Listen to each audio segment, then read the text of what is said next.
He got in there and he was asked a bunch about inflation. He was asked about a bunch about tariffs.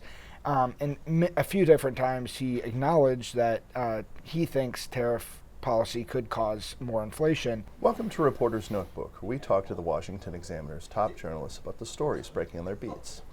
I'm Jim Antle, and I'm joined today by economics reporter Zach Halaschak. Zach, we had a lot of news this week out of the Federal Reserve. What's the latest on interest rates? Yeah, busy week for the Fed. They had their second meeting of the year this week, and at those meetings they decide what to do next for monetary policy, where to put interest rates, and they decided to hold interest rates steady once again. It's the second meeting in a row. They've decided not to cut anymore. They obviously aren't raising anymore. They started cutting back in September after about 2 years of holding interest rates at high levels. But now the inflation picture has sort of changed since maybe like September or so of last year. Inflation has sort of ticked up over the past several months, not by huge levels, but I think it was up to about 3% in January. It's fallen a bit in the most recent report, so it's down to 2.8%. But crucially, that's not to that 2% level that the Fed's really looking for, which they consider healthy.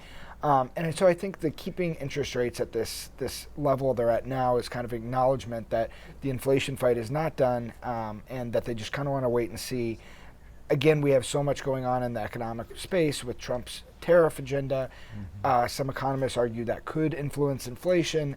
So I think that the Fed is very much in a holding mode right now, and they're just trying to wait and kind of see what the larger macroeconomic picture kind of shakes out in the coming weeks. So some of Federal Reserve Chairman Jerome Powell's comments were interpreted as a sort of shot across the bow at the Trump tariff agenda. I mean, yeah, a bit. I think that, he got in there and he was asked a bunch about inflation. He was asked about a bunch about tariffs. A few different times he acknowledged that he thinks tariff policy could cause more inflation.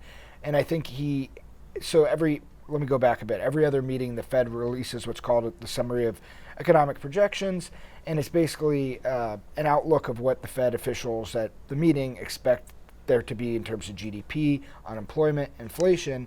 And in December, which was the last projections they had, they predicted inflation would be at 2.5% by the end of this year, 2025.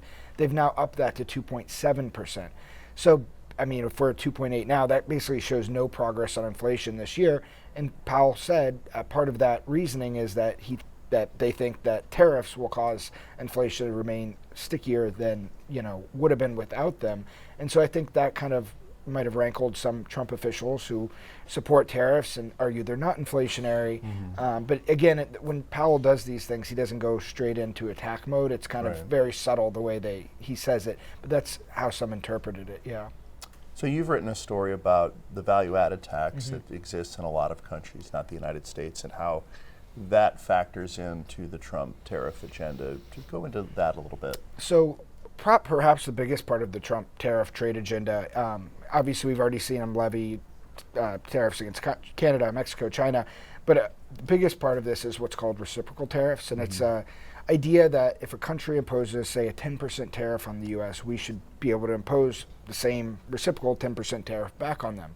It gets a little more complicated because the Trump administration doesn't want to just take into account tariffs, but also non-trade barriers, things like value-added tax. And so countries in Europe primarily are probably the ones that will be affected the most, have a value-added tax of about 20%, which is consumption tax that is sort of assessed at every point on the supply chain, whereas sales tax is just on the final consumer when you buy it. And so basically what he considers that, because with value-added taxes, they often have exclusions where, say, Germany produces a car for $50,000. To buy that car inside of Germany, it would be $60,000 because of that value-added tax. But if they export it to the U.S., they don't have to pay that 20% tax. But if you import a car from the U.S. that's $50,000, you would have to pay that 20% value-added tax.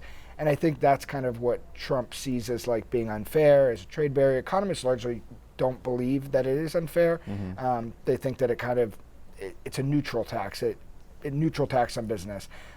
So Trump wants to kind of include in some way, we don't know how he's going to do this, like account for the value-added tax of each country, and it varies from country to country.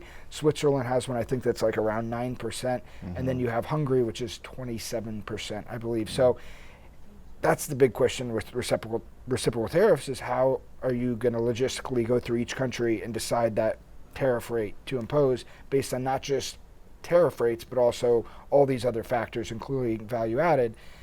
So it's going to be a complicated question for Trump administration officials. And, they've reportedly been meeting quite frequently to discuss this. And there was even the idea of having just a easy 3-tiered tariff system in place where it's like low tariffs, medium tariffs, high tariffs, because to go through each country line by line, it's going to take a lot of time and a lot of effort. And April 2nd is the deadline that's approaching fairly quickly. Fairly quickly, and a lot of questions remain. Thank you, Zach. Yeah. You can read Zach and the rest of our policy team's coverage at washingtonexaminer.com.